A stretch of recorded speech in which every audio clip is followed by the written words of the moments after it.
कंकाल का रहस्य। चौरा गांव के खेतों में इन दिनों खुदाई का काम चल रहा था। असल में इसी गांव से होकर एक अच्छी सड़क गुजरनी थी, इसलिए यहाँ खुदाई शुरू की गई थी। अचानक एक दिन खुदाई करने वाली मशीन से कुछ टकराता है। बाद में जब खोजबीन की जाती है तो वहां से 2 कंकाल मिलते हैं। पुलिस गांव के लोगों से पूछताछ शुरू करती है। आप लोगों को क्या लगता है ये किसके कंकाल हो सकते हैं? अरे साहब, हमें क्या पता ये किसके कंकाल है, आप ही लोग पता लगाइए। हम लोग तो बहुत ज्यादा डरे हुए हैं। हाँ, हमारी फॉरेंसिक टीम अभी आ रही है। ये बताओ कि इस गांव के रहने वाला कोई जोड़ा गायब तो नहीं ना? क्योंकि शुरुआती जांच में तो ये बात सामने आ रही है कि एक कंकाल किसी पुरुष का है तो एक किसी महिला का। साहब, हमें तो बहुत डर लग रहा है। ऐसे कंकाल मिलने का मतलब गांव के आसपास ही किसी की हत्या हुई है या फिर किसी को जलाकर मार डाला गया है। हाँ साहब, हम अपने परिवार को लेकर बहुत ही ज्यादा परेशान हैं। देखिए, आप लोगों की परेशानी हम समझ सकते हैं, लेकिन आप लोगों को पुलिस का सहयोग करना होगा, क्योंकि आपके सहयोग के बगैर हम ये पता नहीं लगा सकते हैं कि आखिर ये किसके कंकाल है और इनकी हत्या किसने की। ठीक है साहब, गांव के लोग आपका पूरा सहयोग करेंगे। हाँ साहब, पूरा सहयोग करेंगे। तो फिर ठीक है, हम अपनी जांच शुरू कर देते हैं। कुछ दिन बाद जांच रिपोर्ट आ जाती है। पता चलता है कि ये कंकाल करीब 20 साल पुराने हैं, यानी 20 साल पहले किसी जोड़े की हत्या कर शव को यहाँ पर दबा दिया गया था। इंस्पेक्टर राघव, ये बताओ कि 20 साल पहले की मर्डर मिस्ट्री क्या अब सुलझ सकती है? हाँ सर, क्यों नहीं, लेकिन अब सबूत और गवाह काफी मिट गए होंगे। मुश्किल तो होगी, लेकिन शायद किसी परिवार को इंसाफ मिल सके। इंस्पेक्टर राघव, आप बिल्कुल सही कह रहे हैं। किसी परिवार को तो इंसाफ मिलेगा ही और किसी को उसके किए की सजा भी मिलेगी। जी सर, मैंने तो जांच शुरू भी कर दी है। 20 साल पहले इस गांव के 2 जोड़े अचानक कहीं गायब हो गए थे। मैंने दोनों ही परिवारों के बाकी के सदस्यों से बातचीत शुरू की तो उन्होंने बताया कि उनके बच्चे शहर गए थे, लेकिन आज तक वापस नहीं लौटे हैं। लेकिन ये दोनों शव किस परिवार के सदस्यों के हैं, ये कैसे पता चल सकेगा? सर, मैंने डीएनए टेस्ट करवा लिया है।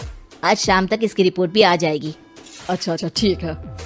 उसी शाम को सर, डीएनए रिपोर्ट के मुताबिक ये दोनों ही लाशें चौरा गांव के रहने वाले प्रधान सुल्तान सिंह के बेटे और बहू की है। लेकिन इनकी हत्याएं किसने की है, ये कैसे पता लगेगा? इसी का तो पता लगाने की कोशिश में जुटा हूँ सर। आज सुल्तान सिंह से मिलने भी जा रहा हूँ। मेरा बेटा और बहू तो मेरे लिए सिर्फ यादों में ही रह गए थे। हमें उनकी लाशें तक नहीं मिल सकी थी। आज 20 साल बाद उनके कंकाल मिले हैं। मैं अब किसके लिए जीऊं? लेकिन सर, क्या आपकी किसी से कोई दुश्मनी थी? अपने बेटे बहू की हत्या के लिए आप किसे जिम्मेदार मान रहे हैं? अब मैं किसका नाम बोलूं? मेरी तो किसी से दुश्मनी नहीं थी, बस मेरे बेटे बहू को कोई वापस ला पाता।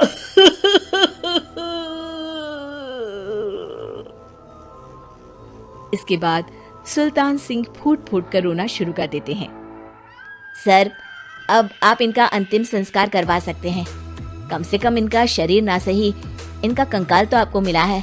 लेकिन हाँ, अगर आपको कुछ भी याद आए तो जरूर बताइएगा।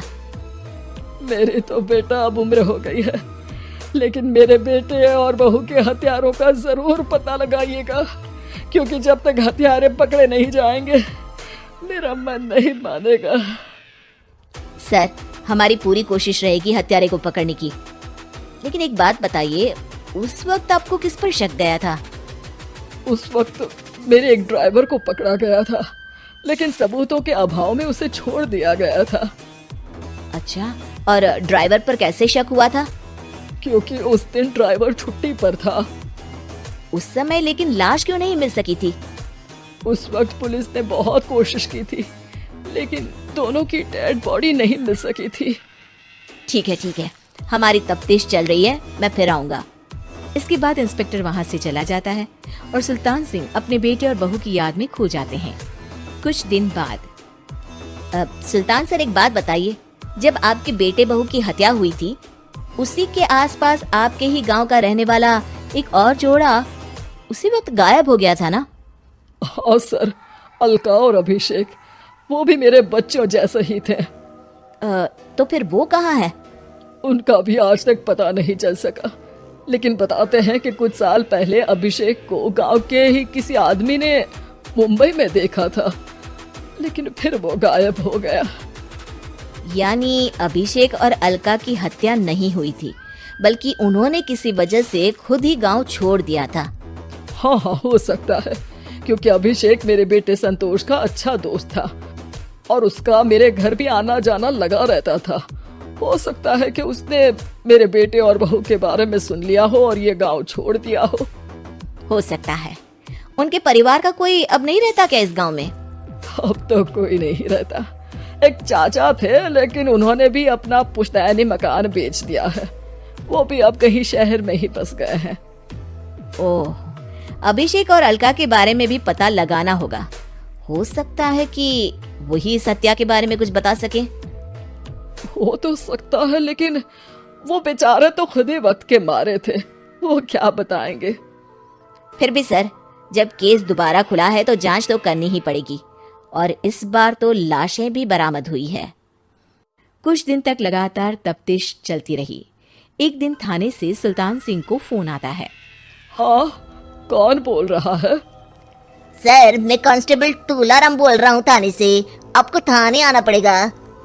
थाने? लेकिन क्यों? सर, किसी की पहचान करवानी है। अच्छा ठीक है, मैं दोपहर तक पहुँचता हूँ। सुल्तान सिंह दोपहर में थाने पहुंचता है। कई पुलिस के अधिकारी वहां मौजूद रहते हैं। सर, आपके बेटे की हत्या का रहस्य आज शायद सुलझ जाए। अच्छा इंस्पेक्टर राघव, पर वो कैसे? सर, उस आदमी को देखिए, क्या वही अभिषेक है? सुल्तान सिंह की आंखों में हैरानी से आंसू आ जाते हैं। हाँ सर, यही अभिषेक है। ये आपको कहाँ से मिला? सिर्फ अभिषेक ही नहीं, बल्कि इसकी पत्नी अलका भी इसके साथ है। मैडम, जरा अभिषेक की पत्नी को लाइए। जैसे ही अलका को पेश किया जाता है, सुल्तान सिंह जमीन पर गिर जाते हैं। सुल्तान सर, क्या हुआ आपको? आप अलका को देखकर गिर क्यों गए? सुल्तान सिंह सर पकड़कर बैठ जाते हैं। ये अलका नहीं, बल्कि ये तो मेरी बहू रितु है। पूरा थाना एक दूसरे का मुंह देखने लगता है। क्या? इसके बाद हर किसी को दो कंकाल और हत्या का रहस्य समझ में आ गया। अभिषेक और रितु ने मिलकर संतोष और अलका की हत्या की थी और लाश को जमीन के नीचे दबा दिया था। आज 20 साल बाद इस हत्या का रहस्य खुल सका था कि अवैध प्रेम संबंध में दो मासूमों की जान गई थी।